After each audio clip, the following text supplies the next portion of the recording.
Informasi Komandan, terjadi beberapa ledakan tadi sempat terdengar di seputaran wilayah tambang minyak yang terbakar.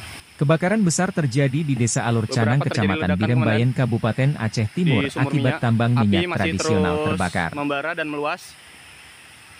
Tambang minyak yang dikelola warga setempat meledak dan menyebabkan kobaran api besar terjadi pada Jumat malam 31 Mei 2024.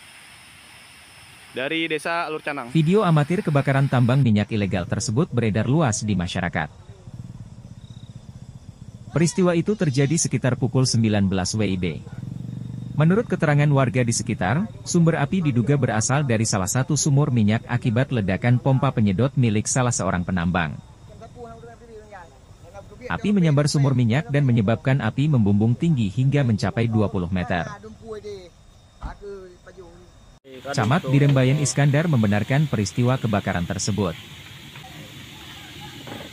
Telah terjadi kebakaran sumur minyak di Kampung Alur Canang, Kecamatan Birembayan, Kabupaten Aceh Timur, sekitar pukul 8 malam.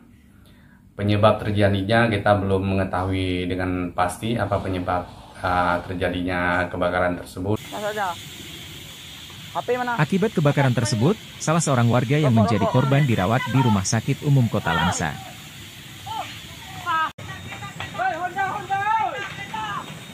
Dari Aceh Timur, Tim Liputan Aceh Video.